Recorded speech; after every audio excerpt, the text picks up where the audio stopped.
Happy camping day, everyone! It's Miss Rogers, and today I have a story called Curious George Goes Camping. And it's written by Margret and H.A. I hope you like it. This is George. He is a good little monkey and always very curious. This weekend, George and his friend, the man with the yellow hat, had special plans. They were going camping. At the campsite, the man with the yellow hat unpacked their gear while George looked at all the tents. He saw tents for big families and one just the right size for a puppy. There were even tents on wheels. "Would you like to help me put up our tent, George?" the man asked. George was happy to help. It would not be hard to set up a tent, he thought. But it wasn't easy. "George, why don't you fill our bucket with water at the pump?" his friend suggested. "We'll need it by our campfire later when we roast marshmallows." Marshmallows! George loved marshmallows. He couldn't wait to try them roasted. "Now don't wander off and get into trouble," the man warned. But George did not hear him. He was already gone. At the pump, George worked the handle up and down. Soon his bucket was full. On the way back down the trail, he saw a family packing up. George watched a girl pour her bucket of water on a campfire. The fire sizzled out. George thought that looked like fun. He poured his bucket of water on the next campfire. "Hey!" yelled a camper. "We weren't finished with that yet." The camper began to chase George, but George didn't mean to cause trouble. Now he only wanted to hide. He ran into the forest as fast as he could, but the camper's footsteps followed close behind. George ran faster and faster. The footsteps came closer and closer until suddenly they were passing George. Why, it wasn't on the other camper chasing George now. It was a deer. What fun to run with a deer. Forgetting all about the camper and the marshmallows, George ran after the deer. But a little monkey cannot run as fast as a deer in the woods. Before long, George was lost and all alone. He felt tired and stopped to rest. At first, he was worried. He was very far from camp. But there were lots of other animals keeping him company. He saw a lizard sunning on a rock and a squirrel chattering in a tree. Then he saw the trail of a black and white kitty peeking out from under the bush.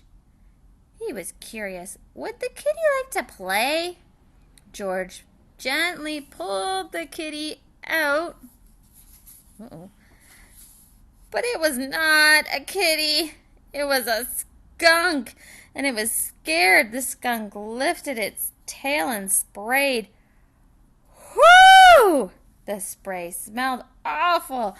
The animals tried to get away. George wanted to get away too, but he could not. The smell was all over him. How would he ever get rid of this awful smell, he wondered. Too bad he could not take a bath in the woods. Then George had an idea. He could wash the smell off in the creek. George jumped into the cold water. He splashed and scrubbed, but he was still smelly, and now he was wet too. But what could he do? George thought and thought. If he climbed up the tree to dry off, would the smell blow away? No. Even drying high up in the tree, George did not smell better. Poor George. He wished he hadn't wandered so far from the camp. He wished he was roasting marshmallows with his friend. Suddenly, George heard footsteps heading toward him. Someone was coming. It was the forest animals, but they ran right by him. They had seen something scary, and George saw it too. It was a fire. George has gotten into trouble for putting out one fire, but this fire wasn't in the campground. This was an emergency. Quickly, George climbed down the tree and grabbed his bucket. He scooped it full of water in the creek. Then, being careful not to spill, he climbed back up and swung from branch to branch through the trees.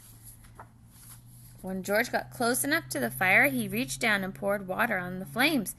Out went the fire with a big hiss.